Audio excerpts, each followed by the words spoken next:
Hello guys, എന്തിൻ്റെ വിശേഷം? എല്ലാവർക്കും സുഖമാണെന്ന് വിശ്വസിക്കുന്നു. അങ്ങനെ കുറേ നാളായല്ലേ നമ്മൾ കണ്ടിട്ട്.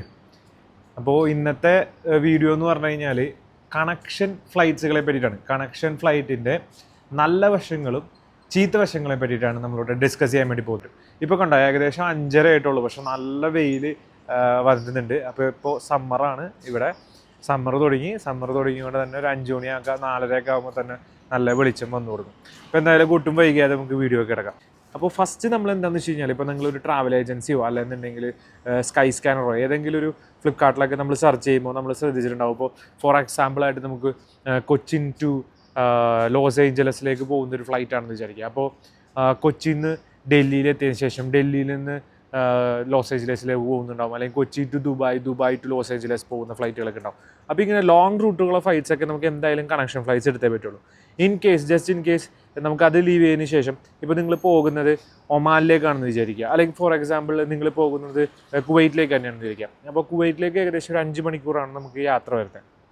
സോ നിങ്ങൾ ഫസ്റ്റ് സെലക്ട് ചെയ്തത് Cochin to Doha to Kuwait ആണെന്നുണ്ടെങ്കിൽ ഡയറക്റ്റ് ഫ്ലൈറ്റിനെക്കാട്ടും എപ്പോഴും വിലക്കുറവുകൾ ചീപ്പസ്റ്റ് എപ്പോഴും കണക്ഷൻ ഫ്ലൈറ്റ് ആയിരിക്കും. അപ്പോൾ അത് എന്തുകൊണ്ടാണെന്ന് വെച്ച് കഴിഞ്ഞാൽ ഡിമാൻഡ് സപ്ലൈ വെച്ചിട്ടാണ് ഈ ഏവിയേഷൻ ഇൻഡസ്ട്രിയിലെ ഓരോ ടിക്കറ്റ്സുകളും സെല്ല് ചെയ്ത് പോകുന്നത്. ഡിമാൻഡ് സപ്ലൈ എന്ന് പറഞ്ഞൊന്നുമില്ല. ഇപ്പോൾ ഡയറക്റ്റ് ഫ്ലൈറ്റുകളാണെന്നുണ്ടെങ്കിൽ ഓട്ടോമാറ്റിക്കായിട്ട് ഇപ്പോൾ കൊച്ചിയിൽ നിന്ന് ഒരു കുവൈറ്റിലേക്ക് ഒരു ഡയറക്റ്റ് ഫ്ലൈറ്റ് ഉണ്ടെന്നുണ്ടെങ്കിൽ ഇപ്പോൾ ഡയറക്റ്റ് പോകാൻ ആഗ്രഹിക്കുന്ന എല്ലാവരും ആ ഒരു ടിക്കറ്റേ ബുക്ക് ചെയ്യുന്നുള്ളൂ. അതായത് കുവൈറ്റിലേക്ക് പോകുന്ന എല്ലാവരും ഫസ്റ്റ് തന്നെ ഡയറക്റ്റ് ബുക്ക് ചെയ്യുന്നുള്ളൂ. ഭയങ്കരമായ ഡിഫറൻസ് കാര്യങ്ങളൊക്കെ ഉണ്ടെന്നുണ്ടെങ്കിലാണ് കണക്ഷൻ ഫ്ലൈറ്റ്സിലേക്ക് നമ്മൾ എടുക്കുകയുള്ളൂ. സോ ഓട്ടോമാറ്റിക്കായിട്ട് ഡിമാൻഡ് കൂടുതൽ എപ്പോഴും ഡയറക്റ്റ് ഫ്ലൈറ്റിനായിരിക്കും. പിന്നെ അതുപോലെ തന്നെ ഡയറക്റ്റ് ഫ്ലൈറ്റിൻ്റെ ഏറ്റവും വലിയ പ്രത്യേകത എന്ന് പറഞ്ഞു കഴിഞ്ഞാൽ നമുക്ക് ഒറ്റ പ്രാവശ്യം ചെക്ക് ഇൻ ചെയ്താൽ മതി. ഒരു പ്രാവശ്യം കയറിയാൽ മതി. നമ്മൾ ചെന്നെത്തുന്നത് ഡെസ്റ്റിനേഷൻ ഇതായിരിക്കും. പിന്നെ അതുപോലെ തന്നെ നമ്മുടെ ബാഗ് എത്തുന്നത് എല്ലാം കറക്റ്റ്, എല്ലാം നമുക്കൊരു ടെൻഷൻ ഇല്ലാതെ എത്തും. സോ അതുകൊണ്ടൊക്കെ തന്നെ എല്ലാവരും ഓപ്റ്റ് ചെയ്യുന്നത് തന്നെ ഡയറക്റ്റ് ഫ്ലൈറ്റ് ആയിരിക്കും.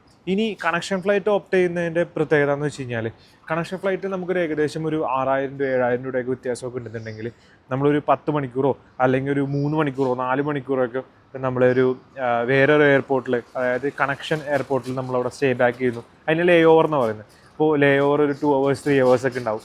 സോ നമുക്ക് അതിൻ്റെ ഗുണമെന്ന് പറയുന്നത് പ്രൈസിൻ്റെ ഒരു ഗുണം മാത്രമേ ഉള്ളൂ. അതല്ലാതെ വേറൊരു ഗുണവും കണക്ഷൻ ഫ്ലൈറ്റ്സിലില്ല. സോ നമ്മളിപ്പോൾ ഒരു കണക്ഷൻ ഫ്ലൈറ്റ്സ് എടുത്തിട്ട് നമ്മൾ പോകുകയാണെന്നുണ്ടെങ്കിൽ ഇപ്പോൾ ഒരു 3 hours to 4 hours നിങ്ങൾക്കൊരു ദോഹയിലൊരു കണക്ഷൻ ഉണ്ടെന്നുണ്ടെങ്കിൽ, നിങ്ങൾ ദോഹയിൽ എത്തിയതിന് ശേഷം നിങ്ങൾക്ക് 2 ബോർഡിംഗ് പാസ് എന്തായാലും കൊച്ചിയിൽ നിന്നാണ് നിങ്ങൾ പോകുന്നതെന്നുണ്ടെങ്കിൽ ശ്രദ്ധിക്കേണ്ട കാര്യം എന്ന് പറഞ്ഞു കഴിഞ്ഞാൽ, നിങ്ങൾ സെലക്ട് ചെയ്യുന്ന 2 കണക്ഷൻ ഫ്ലൈറ്റും സെലക്ട് ചെയ്യേണ്ടത് 2ഉം സെയിം എയർലൈൻസ് ആയിരിക്കണം. ഈ 2 സെയിം എയർലൈൻസ് അല്ലാന്നുണ്ടെങ്കിൽ പ്രശ്നം വരുന്നത്, ഞാൻ ഫോർ എക്സാമ്പിൾ ഞാൻ പറഞ്ഞുതരാം. ഇപ്പോൾ നിങ്ങൾ ഇൻഡിഗോന്ന് കൊച്ചി ടു ഡൽഹി നിങ്ങൾ ഇൻഡിഗോണ് എടുത്തത്, ഡൽഹി ടു നിങ്ങളെടുത്ത ഇൻ്റർനാഷണൽ ഫ്ലൈറ്റ് ഒരു സപ്പോസ് ഒരു സ്പൈസ് ജെറ്റിൻ്റെ ഫ്ലൈറ്റാണ് എടുത്തതെന്ന് ചോദിക്കുക. അപ്പോൾ ഈ 2 എയർലൈൻസും തമ്മിലൊരു ബന്ധമില്ല. ഓക്കെ, സോ ഇപ്പോൾ നിങ്ങൾ for example Cochin to Delhi പോകേണ്ടിരുന്ന ഇൻഡിഗോ ഫ്ലൈറ്റ് നിങ്ങൾക്ക് എന്താ പറയുക ഡിലേ ആയി എന്ന് പറഞ്ഞു കഴിഞ്ഞാൽ, നിങ്ങൾ ഓട്ടോമാറ്റിക്കായിട്ട് ഇൻ്റർനാഷണൽ കണക്ഷൻസ് നിങ്ങളുടെ അവിടെയും ഡിലേ വരും, നിങ്ങൾക്കത് മിസ്കണക്ഷൻ ആവും. സോ നിങ്ങളൊരു ഇൻഡിഗോ സ്റ്റാഫിനെ അപ്രോച്ച് ചെയ്യുകയാണ്, എനിക്കിങ്ങനെ ഒരു ഇൻ്റർനാഷണൽ ഡൽഹിയിൽ നിന്ന് ഫ്ലൈറ്റ് ഉണ്ടെന്നുണ്ടെങ്കിൽ അവർ പറയാൻ വേണ്ടി പോകുന്നതെന്ന് പറഞ്ഞു കഴിഞ്ഞാൽ, ഞങ്ങൾക്ക് നിങ്ങൾ ഡൽഹിയിൽ വരെയാണ് ടിക്കറ്റ് ഉള്ളത്. സോ ഞങ്ങൾ ഉത്തരവാദിത്തം എന്ന് പറഞ്ഞാൽ ഡൽഹിയിൽ നിങ്ങൾ എത്തിച്ചു തരാം എന്നുള്ളതാണ്. ആ സമയത്ത് എത്തിച്ചേരാ എന്നുള്ളത് ചിലപ്പോൾ അവരുടെ റീസൺ കൊണ്ടായിരിക്കില്ല, ചിലപ്പോൾ ഫ്ലൈറ്റ് ഡിലേ ആയത്. സോ നമുക്കതിൽ നിന്ന് നമുക്കൊരു എന്താ പറയുക, നമുക്ക് ആർഗ്യൂ ചെയ്തോ ഒന്നും ചെയ്യാൻ വേണ്ടി പറ്റില്ല. സോ അവർ പറയുന്നത് നമുക്ക് ചെയ്യാൻ വേണ്ടി പറ്റുള്ളൂ. സോ എന്താ ചെയ്യേണ്ടതെന്ന് വെച്ച് കഴിഞ്ഞാൽ, ഇവിടെ നിന്ന് കണക്ഷൻ ഫ്ലൈറ്റ്സ് എടുക്കുമ്പോൾ 2ഉം സെയിം എയർലൈനിൽ എടുത്താലുള്ള ഗുണം എന്ന് പറഞ്ഞു കഴിഞ്ഞാൽ, അവരുടെ ഫ്ലൈറ്റ് തന്നെയാണ്. ഇപ്പോൾ Cochin to Delhi sector flight delay ആയി കഴിഞ്ഞാൽ ഡൽഹി ടു ദുബായ് ഫ്ലൈറ്റ് അല്ലെങ്കിൽ ഡൽഹി ടു കുവൈറ്റ് ഫ്ലൈറ്റ് അവർ നമുക്ക് വേറെ അറേഞ്ച് ചെയ്ത് തരും. നമുക്ക് എന്തായാലും ആ സെയിം ഫ്ലൈറ്റിൽ ചിലപ്പോൾ കണക്ഷൻ ചെയ്യാൻ വേണ്ടി പറ്റില്ല, കാരണം ആ ഒരു ഡിലേ ആയതുകൊണ്ട്. സോ അവർ തന്നെ നമുക്ക് അറേഞ്ച് ചെയ്ത് തരും. മറ്റേതാണെന്നുണ്ടെങ്കിൽ നമ്മുടെ കയ്യിൽ നിന്ന് പോക്കറ്റിൽ നിന്ന് പൈസ എടുത്തിട്ട് നമ്മൾ ചെയ്തു തരും. അപ്പോൾ നമുക്ക് എവിടെയാണ് നഷ്ടം? നമ്മുടെ ആ ഇൻ്റർനാഷണൽ ഫ്ലൈറ്റ്, ഇപ്പോൾ ഫോർ എക്സാമ്പിൾ നമ്മൾ എടുത്തുന്ന 2ാമത്തെ ഇൻ്റർനാഷണൽ ഫ്ലൈറ്റ് അല്ലെങ്കിൽ 2ാമത്തെ കണക്ഷൻ ഫ്ലൈറ്റ് നമുക്ക് പൈസ ലോസ് ആവും. അതുമല്ലാതെ നമ്മൾ എക്സ്ട്രാ പൈസ കൊടുത്ത് നമ്മൾ വേറൊരു ഫ്ലൈറ്റ് എടുക്കേണ്ടി വരും. പിന്നെ മെയിനായിട്ട് വന്നിരുന്നൊരു നമ്മൾ കണ്ടുവരുന്നൊരു പ്രശ്നങ്ങളാണ് നമ്മുടെ ബാഗേജിൻ്റെ പ്രശ്നങ്ങൾ. ഇപ്പോൾ ഈ പറഞ്ഞ പോലെ തന്നെ നിങ്ങൾ 2 സെപ്പറേറ്റ് എയർലൈൻസാണ് നിങ്ങൾ ടിക്കറ്റ് ബുക്ക് ചെയ്യണമെന്നുണ്ടെങ്കിൽ, നിങ്ങളുടെ ടിക്കറ്റിൽ നിങ്ങൾക്ക് ഒരു ബോർഡിംഗ് പാസ്സേ അവർ തരുള്ളൂ, ഒരു ബോർഡിംഗ് പാസ്സേ നമുക്ക് തരുള്ളൂ. അപ്പോൾ നിങ്ങൾ അവിടെ ചെന്നിട്ട് നമ്മൾ രണ്ടാമത് ചെന്നിട്ടുള്ള ഡെസ്റ്റിനേഷനിൽ ചെന്നിട്ട് രണ്ടാമത് ചെക്ക് ഇൻ ചെയ്യാൻ വേണ്ടി വരും. ഞാൻ പറഞ്ഞ ഡിഫറെൻറ്റ് എയർലൈൻസ് എടുത്താനുള്ള പ്രശ്നങ്ങളാണ് ഈ പറയുന്നത് കേട്ടോ. സിംഗിൾ എയർലൈൻസ് എടുത്തു കഴിഞ്ഞാൽ പ്രശ്നമില്ല.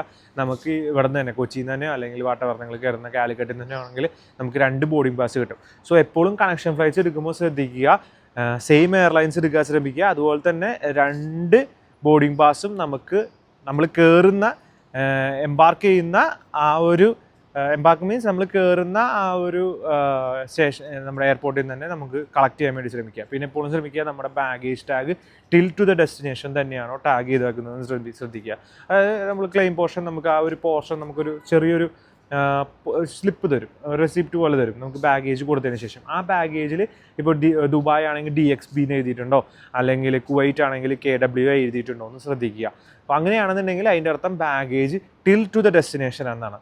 സോ ഫോർ എക്സാമ്പിൾ ചിലപ്പോൾ സ്റ്റാഫിൻ്റെ മിസ്റ്റേക്കുകൾ കൊണ്ടൊക്കെ ചിലപ്പോൾ സിംഗിൾ സെക്ടറൊക്കെ ചെക്ക് ഇൻ ചെയ്ത് വരാം, ചിലപ്പോൾ സിംഗിൾ സെക്ടറൊക്കെ ടാഗ് ചെയ്തെന്ന് വരാം, ചിലപ്പോൾ വേറെ സ്ഥലത്തേക്കൊക്കെ ടാഗ് ചെയ്തെന്ന് വരാം. സോ നമ്മളുടെ ബാഗേജ് മിസ്സാവാതിരിക്കാനും നമ്മളുടെ ബോർഡിംഗ് പാസ് കറക്റ്റ് ആവാനാണ് എപ്പോഴും ശ്രദ്ധിക്കുക. ഫ്ലൈറ്റ് നമ്പേഴ്സ് കറക്റ്റാണോ അല്ലെങ്കിൽ നമ്മൾ പോകുന്ന ഫ്ലൈറ്റിൻ്റെ ടൈമിങ് കറക്റ്റാണോ ഒക്കെ നമ്മൾ ചെക്ക് ചെയ്യാം. സ്റ്റാഫിൻ്റെ എറേഴ്സ് കൊണ്ടൊക്കെ ഒരുപാട് തവണയൊക്കെ നമുക്കിങ്ങനെ ബാഗേജ് ലോസും കാര്യങ്ങളൊക്കെ വരാറുണ്ട്. സോ എപ്പോഴും സ്റ്റാഫിൻ്റെ എറർ കൊണ്ട് മാത്രമാവണമെന്നില്ല, പലപ്പോഴും പല കാര്യങ്ങൾ കൊണ്ടും ഈ പറഞ്ഞ ബാഗേജ് മിസ്സിങ്ങും കാര്യങ്ങളുണ്ടാവും.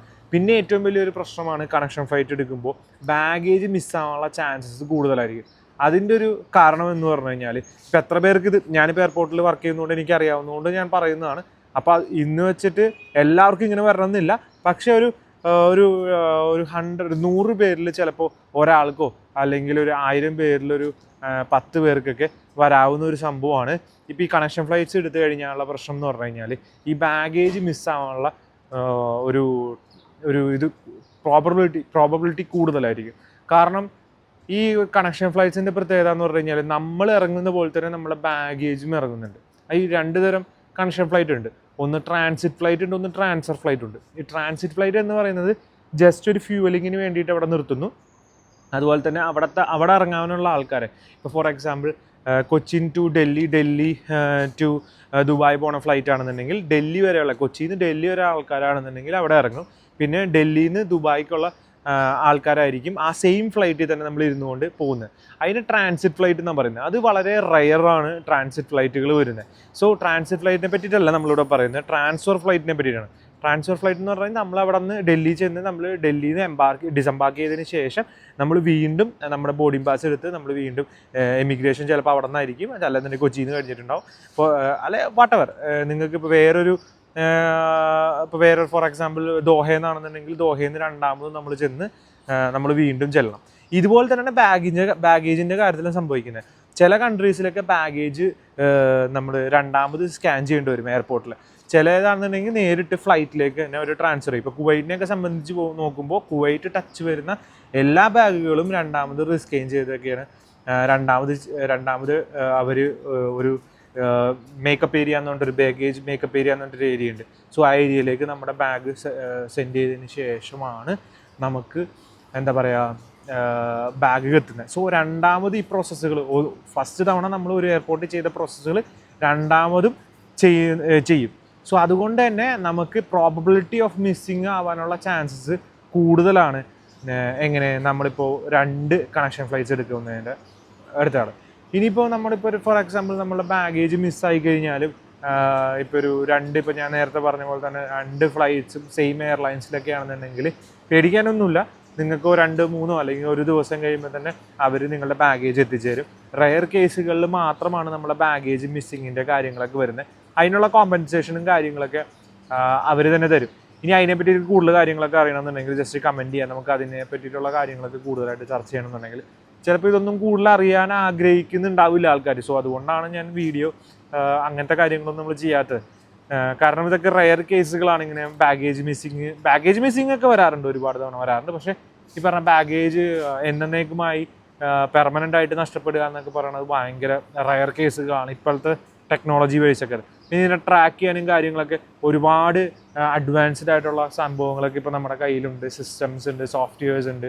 വേൾഡ് ട്രേസർ എന്ന് പറയും. സോ നിങ്ങളുടെ ബാഗേജ് എവിടെയെങ്കിലുമൊക്കെ മിസ്സായി പോയി കഴിഞ്ഞാൽ നമുക്കത് കണ്ടുപിടിക്കാനുള്ള ഓപ്ഷൻസ് കാര്യങ്ങളൊക്കെ ഇപ്പോൾ നിലവിലെ ടെക്നോളജി വെച്ചിട്ട് നമുക്ക് പറ്റും. സോ അതൊക്കെ ഭയങ്കര റെയർ കേസുകളാണ്. പെർമനൻ്റ് ആയിട്ട് പോകാമെന്നുള്ളത്. പക്ഷേ എന്തോ 1-2 ദിവസം പിടിച്ചിട്ടൊക്കെ നമ്മളുടെ ബാഗേജ് എത്തുന്ന രീതിയിൽ ഇപ്പോഴും ഉണ്ട്.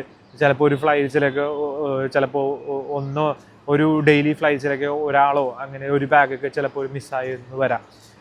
പ്രത്യേകിച്ച് ഈ പറഞ്ഞ പോലെ ഹബ് സ്റ്റേഷനും കാര്യങ്ങളൊക്കെ എത്തുന്ന ഫ്ലൈറ്റ് ആണെന്നുണ്ടെങ്കിൽ. സോ ഫ്ലൈറ്റ് എടുക്കുമ്പോൾ ശ്രദ്ധിക്കേണ്ട കാര്യങ്ങളും പിന്നെ ഈ കണക്ഷൻ ഫ്ലൈറ്റ്സ് എടുക്കേണ്ട ഗുണങ്ങളും ദോഷങ്ങളാണ് നമ്മൾ ഈ വീഡിയോയിൽ ചർച്ച ചെയ്തത്. ഈ വീഡിയോ എല്ലാവർക്കും ഇഷ്ടപ്പെട്ടു എന്ന് വിചാരിക്കുന്നു. അപ്പോൾ ഇതുപോലെ നല്ലൊരു കണ്ടൻസിനായിട്ട് ചാനൽ സബ്സ്ക്രൈബ് ചെയ്യുക. അതുപോലെ തന്നെ ഇടുന്ന വീഡിയോ നിങ്ങൾക്ക് എത്തുന്നതിന് വേണ്ടിയിട്ട് ആ ബെൽ ബട്ടനെ കൂടി ക്ലിക്ക് ചെയ്ത് കഴിഞ്ഞാൽ ഞാൻ ഇടുന്ന വീഡിയോ ആദ്യം നിങ്ങൾക്ക് എത്തും. So bye bye from Kuwait. Thank you.